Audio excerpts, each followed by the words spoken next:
ಮೆಣಸಿನ್ಕಾಯಿ ಬೆಳ್ಳುಳ್ಳಿ ಒಂದು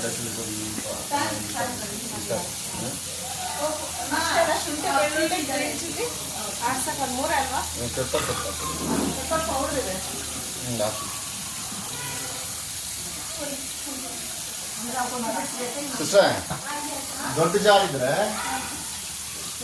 ನೀವು ಅದು ರುಬ್ಕೊಂಬನ್ನಿ ಬಂದ್ಬಿಟ್ಟು ಆಮೇಲೆ ಸ್ವಲ್ಪ ಇನ್ನೂ ಸ್ವಲ್ಪ ಚಿಲ್ಲಿ ಪೌಡರ್ ಧನಿಯಾ ಪೌಡರ್ ಮಿಕ್ಸಿಂಗ್ ಚೆನ್ನಾಗಾದ್ರೆ ಮಿಕ್ಸಿಲೇ ಅದು ಅದನ್ನೇನು ಮಾಡ್ತೀರಾ ಸೆಲ್ನ ಎಲ್ಲ ಒಟ್ಟಿಗೆ ಹಾಕ್ಬೇಕು. ಇವಾಗ ಲಾಸ್ಟಲ್ಲಿ ಉಳಿದ್ಮೇಲೆ ಅದ್ರೊಳಗೆ ಹಾಕ್ಬೇಕು ಇದನ್ನ ಖಂಡನ ಆಮೇಲೆ ಹಾಕತ್ತಾನೆ. ಇದೆಲ್ಲ ಕೊಬ್ಬು ಪಶೆ ಇದೆಲ್ಲ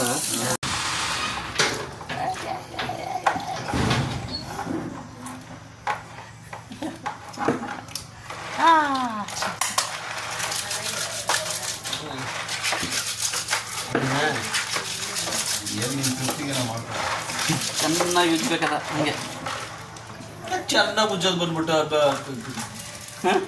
ತೃಪ್ತಿಗೇನೋ ಮಾಡ್ಕೋಪ ನೀನು ಹಂಗೆ ಉಜ್ಜಿ ಪಶೆ ಚೆನ್ನಾಗಿ ಅಷ್ಟೇ ಇನ್ನೇನು ಮಾಡಂಗಿಲ್ಲ ಅದು. ಅದಕ್ಕೆ ಬ್ರಷ್ ಕತ್ರಿ ತಗೊಂಡು ನೀವು ಉಜ್ಜಿ ಒಂದು ಚಿಕ್ಕದೊಂದು ಬಟ್ಲು ತಲೆ ಅಂಶಲ್ಲ ಒಂದು ಹತ್ತಿರ ಸುಟ್ಕೊಂಡು ಬಂದ್ಮೇಲೆ ಮೇಲ್ಗಡೆ ಉಜ್ಜಲ್ವಾ? ಇದು ಮಾಮೂಲಿ ಪಲ್ಯ ಆಗ್ತಲ್ಲ ಸ್ಟೀಲ್ ಒಂದು ಚಿಕ್ಕ ಬಾಟ್ಲ್ ಮಾಂಸ ರುಚಿಯಲ್ಲ ಮಾಂಸನ ಉಸ್ತಾ ಇದೆಯಾ ಕಾಲನೇ ಉಸ್ತಾ ಇದ್ದೀನಿ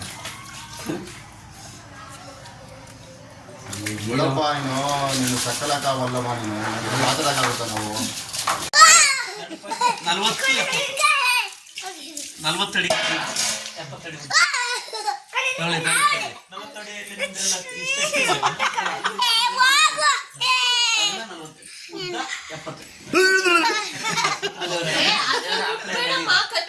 70 ಅಡಿ ಮುಂದೆ 2 ಅಡಿ ಸುತ್ತ 2 ಅಡಿ ಇದೆ. ಇಲ್ಲ, ಅದು ಸತ್ತೋಗಿದೆ.